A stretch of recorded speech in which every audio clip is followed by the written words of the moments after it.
Buenas, queridos estudiantes de Teoría del Diseño 2. Bueno, espero que estén pasando muy bien esta cuarentena. Yo básicamente soy una criatura indoor. Em, digamos que prácticamente no me ha afectado esta cuarentena.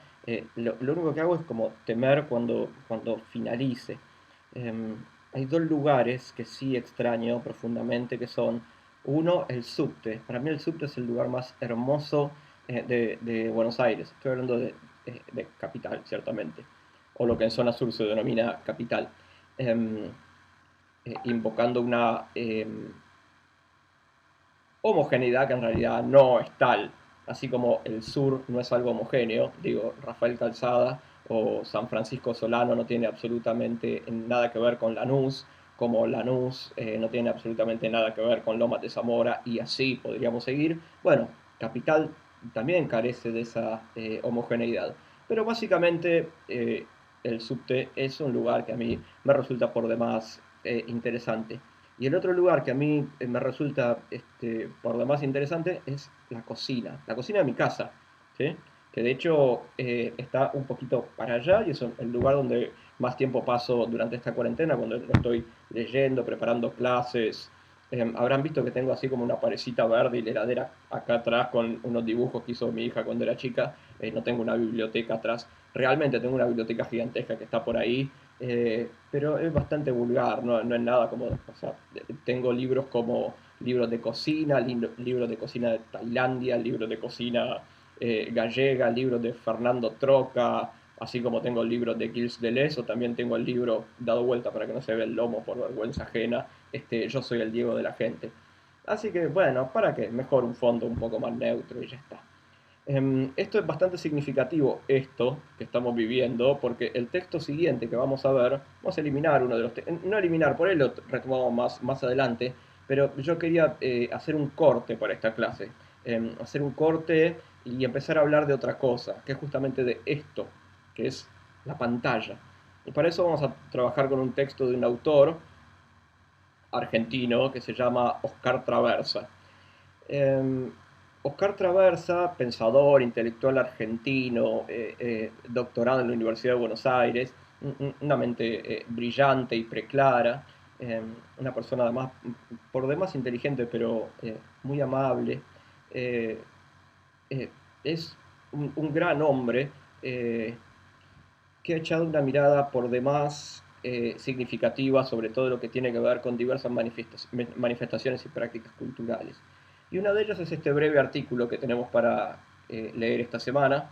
Yo sé que nadie va a leer nada, que todos están haciendo el parcial, que no les importa absolutamente la nueva lectura, pero hagamos como si, ¿sí? Hagamos como si le dieran importancia a esto que yo estoy diciendo ahora, y les interesara el texto de Oscar Traversa, que es súper interesante, pero con seguridad lo van a poder leer con más paz en el espíritu una vez que hayan terminado de hacer el parcial que tienen que entregar este viernes y subir el archivo en Google Drive, ¿sí? Um, ¿Por qué es tan significativo este texto? Bueno, este texto es una especie de aproximación que hace el autor al concepto de pantallas, tratando de analizarlo desde una perspectiva semiótica. Semiótica, esta es la clave para que ustedes comprendan el texto de Traversa. La perspectiva que usa el autor, que en virtud de hacer un raconto lo más rápido posible, eh, no cita otros autores, ni conceptos, ni libros, porque está haciendo así como una especie de fluir, una especie de aproximación al tema de pantallas, como es este breve video, que es una aproximación a una aproximación. Pero tengan en cuenta de qué habla Charles Sanders Peirce, ya que hablamos de la matriz semiótica, cuando habla, ¿sí?, de un signo icónico, porque ahí está toda la cuestión, que es como la clave interpretativa de este texto. ¿De qué hablamos cuando hablamos de un signo icónico? Un signo icónico, si nosotros nos vamos a lo primero, que esto ya lo tienen desde el curso de ingreso la mayor parte de ustedes, vamos a lo primero de lo primero que hemos analizado.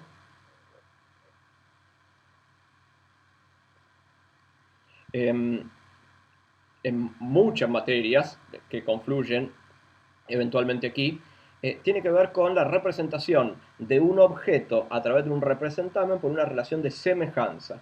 Hay una relación de semejanza. Nosotros sabemos que el signo nunca es la cosa en sí, nunca es el en sí. El en sí es inaccesible, no lo podemos tener, no lo podemos ver. En todo caso, solamente sería accesible para Dios, no sé.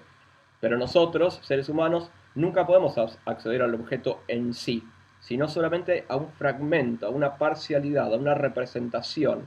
¿Y cuál es la característica que tiene el signo icónico? Pues bien, en el signo icónico, el signo propiamente dicho representa al objeto o una parcialidad del objeto a través de una relación de semejanza. Hay algo semejante entre el signo y aquel objeto que está siendo representado. ¿Sí? Una relación de semejanza. ¿Eh? Semejanza icónica, semejanza que otros autores como Humberto Eco luego van a decir que es una semejanza convencional, complejizando el tema y aproximando las definiciones de signo icónico con signos de comportamiento icónico, más estrictamente con comportamiento simbólico. Pero vamos a quedarnos con esa definición provisoria de que un signo icónico representa a su objeto por semejanza y vamos a estudiar un poquito lo que menciona Traversa en este texto. Eh, Empieza por lo que serían los inicios de las pantallas, ¿eh? La linterna mágica. Hay un texto hermoso, precioso de Roland Barthes, que se llama justamente así, La linterna mágica, que es como la prehistoria del cine y de la animación, ¿sí? Y va pasando a partir de allí, la linterna mágica, a distintos artefactos, distintos ingenios, distintas invenciones para dar la ilusión de movimiento. Saben ustedes, y si no lo pueden googlear muy rápidamente, voy a ver si les pongo un pequeño videito de cómo funciona esto, que la animación, que la ilusión de movimiento se da, no es más que una ilusión, en el inicio de la pantalla está esta ilusión, el movimiento aparente. Las cosas no se mueven en la pantalla. Sabrán ustedes que las cosas no se mueven en la pantalla. Así como estaba esta famosa el tren entrando en la estación, esa primera pieza de cine donde la gente salía despavorida, pensando que el tren los iba a atropellar.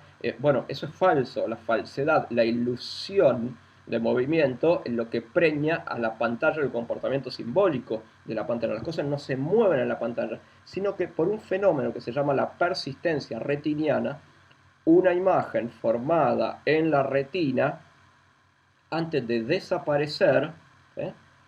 Transformarse en impulso nervioso para llegar al cerebro, digo así porque se forma en la parte posterior del cerebro, permanece antes de desaparecer, ¿sí? Un fragmento, un instante de tiempo, ¿sí? Un fragmento de segundo, un pequeño instante. ¿Sí? Si antes de que desaparezca completamente es reemplazada por otra imagen, ¿sí?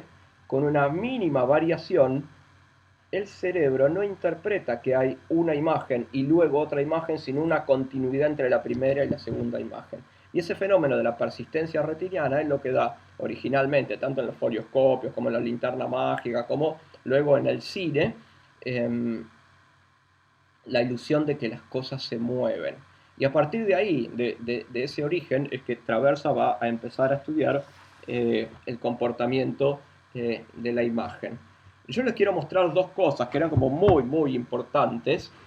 Seguramente no van a conocer nada de esto porque son muchísimo más jóvenes que yo, pero hay como algunas cosas que configuraban la realidad, no tanto de ustedes cuando eran chicos, sino de sus padres y de sus abuelos. Buena parte de la realidad, entre comillas, sabiendo que tampoco es una cosa homogénea, como Capital no lo es y Zona Sur tampoco lo es, ¿sí?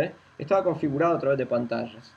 En la pantalla del cine en continuado. Vos podías entrar, cine en continuado vos podías entrar a ver una película que duraba 2 horas con un intervalo, salías, ibas a fumarte un cigarrillo, a comer un poco de maní con chocolate, ibas a hacer pis y entrabas de nuevo al cine, te podías ver otra película o 3 películas, ¿sí? Por 2 mangos. Así era el mundo cuando nuestros padres y abuelos eran chicos, ¿sí? Un mundo mucho más lindo de lo que es hoy ir al cine, que es una experiencia de clase media acomodada para películas que en general son una porquería, ¿sí? Pero si uno veía, no sé, a esta actriz, ¿sí?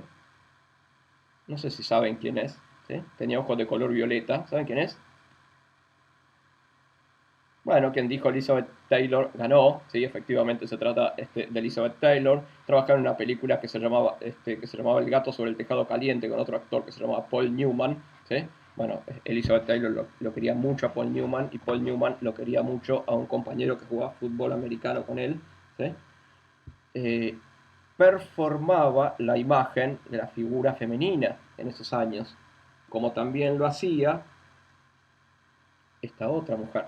¿Sí? Esta tal vez la conocen, no sé si Elizabeth Taylor, pero ella también la conocen, ¿sí? Seguramente. Marilyn Monroe, ¿sí? Si no la conocen, ¿sí? Dejen esta materia porque, bueno, nada tiene sentido. ¿Sí? O tal vez lo conoce a Jack Lemmon o a Tony Curtis, que son los que la están secundando ahí. ¿Sí? Pero digo, performaba la imagen en la pantalla, ¿sí? Era como eh, el querer ser, ese querer ser utópico, ese querer ser inalcanzable, ese querer ser inaccesible, ¿sí? O bien constituía el mundo de la fantasía, ¿sí? Eh, Tal vez la recuerdan a ella, ¿sí? Hubo una película hace no mucho tiempo, una película hollywoodense sobre ella, ¿sí? Tal vez la identifican un poquito mejor acá, ¿sí? Ahí. ¿Saben de qué película se trata? Sí, ciertamente, el Mago de Oz. ¿Quién era ella? Lamentablemente se murió de una sobredosis de anfetaminas, ¿sí? Judy Garland, el Mago de Oz, ¿sí? La imagen de la fantasía, ¿sí? La imagen de la fantasía, la imagen de un universo eh, inaccesible y al mismo tiempo que era experimentado próximo a través de la magia de la pantalla. Vean cómo eh, se tejía con la cotidianidad aquello que era lejano, percibido como distante, percibido como ajeno y al mismo tiempo como súper próximo. Seguramente debe haber alguna película en el cine, digo, ¿no? Alguna cosa que hayas visto con un subtitulado ruso y así escrineado en YouTube, en el cine, que lo vivas y lo recuerdes como un momento súper, súper próximo e íntimo de tu infancia. No sé, en mi caso, este director y actor de cine, ¿sí? Ahí, ¿sí? También fue fundamental para mí, él, ¿sí? ¿Saben quién es? Perdón, ahí está. Tuvo algunos problemitas con la justicia porque, bueno, creo que se casó con su hija adoptiva, es un lío o algo así, pero bueno, qué sé yo. Yo lo leo a Heidegger y Heidegger era nazi, nazi hijo de puta, pero bueno, qué sé yo, también es filósofo. No por ser nazi, yo odio y desprecio absolutamente todo lo que tenga que ver con cualquier forma de fascismo. Como dice Feynman, Feynman el bueno, ¿sí? Heidegger era el filósofo más grande o más importante del siglo XX, y bueno, se mandó esa cagada. Este también, ¿sí? Perverso total, pero yendo a su obra hollywoodense, ¿sí? Creo que es magistral algunas de las cosas que han hecho, tanto Heidegger como Woody Allen, o ella, pobrecita, que ¿sí? La churaron en la película en una bañera, ¿sí? Es Psicosis, ¿sí? Seguramente recuerdan esa escena, pero digo, sin ir más lejos, cuántas veces yo cuando era pequeño, ¿sí? Representaba una y otra vez y no pocas veces le debo haber bajado los dientes a mi hermano representando algo que se veía aquí, ¿sí? Los tres chiflados, ¿sí? Eso sí, si no conocen los tres chiflados, si posta, pónganle stop al video y nos vemos en Disney, ¿sí? Pero digo, la imagen en la pantalla, en el cine en particular, ¿sí? Tiene un poder performativo enorme, ¿sí? Entra, se teje con la realidad, tiene como una distancia y al mismo tiempo una cercanía. Hay algunos otros libros, ¿sí? Que daban cuenta de lo que supuestamente iba a ser la pantalla en el futuro, ¿sí? Yo leía cuando era pequeño este libraco que se llamaba Así será el futuro, ¿sí? De cómo supuestamente iba a ser el futuro en el año 2000, pero este era del año 1970, ¿sí? Y tenían como estas cosas, ¿sí? Vean nuestras ilustraciones retro, ¿sí? Estamos hablando de hace 50 años atrás. Salvo el volumen de lo que serían las pantallas, ¿sí? No está nada mal, es como bastante próximo lo que hicieron estos gemelos, ¿sí? Ingenieros y además unos ilustradores geniales de cómo iba a ser el mundo, ¿sí? Pero mediado, el mundo futuro mediado absolutamente por pantallas. Si no se equivocaron, pero en lo que se equivocaron, o no se equivocaron, sino que era como muy difícil de anticipar, era el carácter inmaterial de la pantalla. La semiótica, dice muy bien Traversa, no se sabe bien hacia dónde va. ¿Sí? El estudio de cómo es el comportamiento del signo en la pantalla. Pero sí sabemos, podemos saber a través de un estudio semiótico, que hay dos cuestiones que son fundamentales. Primero, que la semiosis, ese acontecimiento de que un signo te lleva a otro signo, te lleva a otro signo, es ilimitada. No tiene fin, nunca va a terminar. No estamos nunca más cerca de conocer la realidad de un objeto en sí, sino que siempre un signo nos lleva a otro signo, nos lleva a otro signo, como un signo en la pantalla, nos lleva a otro signo, a otro y a otro. Y esto lo sabrás perfectamente si te colgás en Netflix o en YouTube, viendo pavadas hasta las 4 de la mañana y después te querés morir de la angustia por la pérdida del tiempo. ¿Sí? Hay otros libros que son como bastante significativos sobre el concepto de pantallas que los podemos conectar. Esto va a ser como medio insolente y si alguien alguno de mis colegas docentes me ven a decir, ay, ¿cómo podés estar citando a esta autora? Sí, yo me banco a citar a esta autora, no me importa, sí, aunque no está actualmente dentro de lo que se considera un autor progresista, pero bueno, no me importa. Este libro fue un libro muy importante en su tiempo, hacia fines de los años 90, ¿sí? Se llamó Tiempo Presente, ¿sí? Una autora, ¿sí? Que se llama Beatriz Arlo. En este libro, ¿sí? La autora, ¿sí? Una reconocida intelectual argentina, hablaba sobre cosas como, por ejemplo, ¿sí? Los videojuegos o la posmodernidad, ¿sí? Trataba de ir hasta la raigambre íntima, ¿sí? De lo que era el comportamiento de los signos en las pantallas. ¿Sí? Está bien, no es como la autora más progresista, pero vos no has cometido ningún hecho reprochable en tu vida, ¿sí? Digo, ella ha ayudado mucho a pensar, ¿sí? Ha podido elaborar de forma compleja muchos temas, ¿sí? Y además, eh, el Conmigo no varón, la verdad me encantó, ¿sí? O este otro libro, ¿sí? Que Naomi Klein tampoco es como, oh, wow, el libro, si bien es un libraco, ¿sí? Tampoco es como, oh, qué extraordinario esta obra, ¿sí? Pero son como libros que han marcado momentos, que han marcado escenas posibles de lo que era el comportamiento del signo en relación con las nuevas tecnologías a lo largo del tiempo. Yo le quiero mencionar un último libro que es como muy interesante, ¿sí?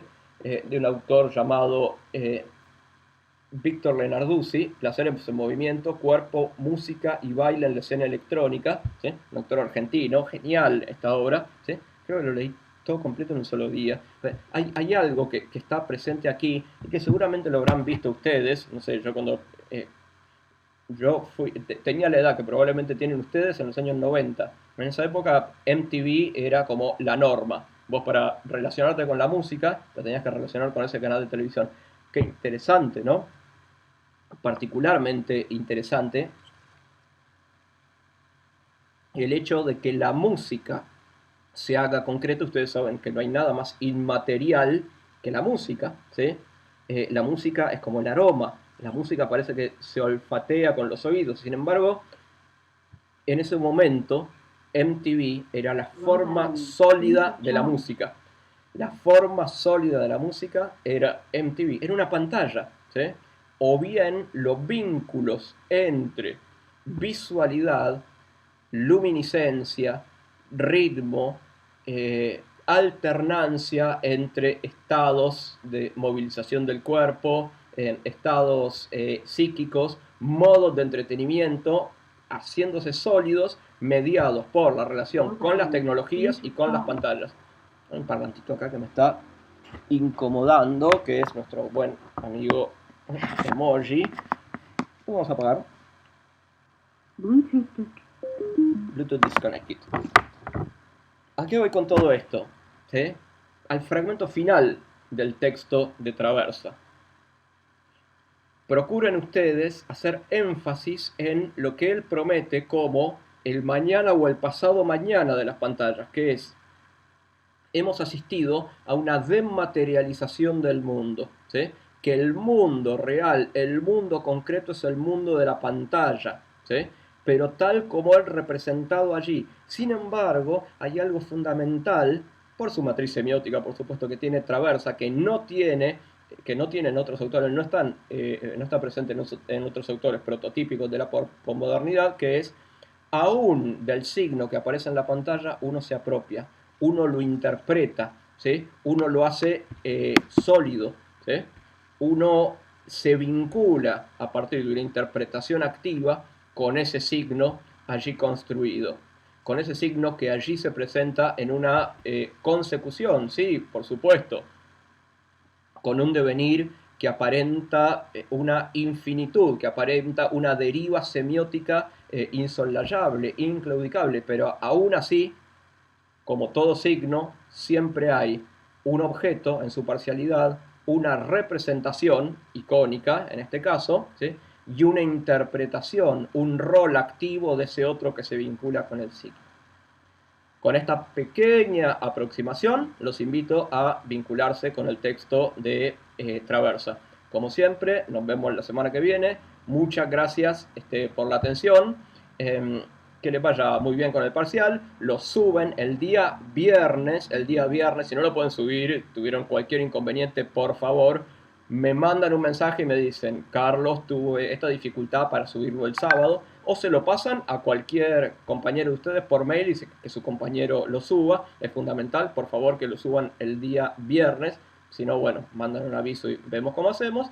Y otra cuestión también muy importante, que se los digo todas las clases, es: quédense en casa, pórtense bien, ya falta cada vez menos para que nos veamos. Adiós.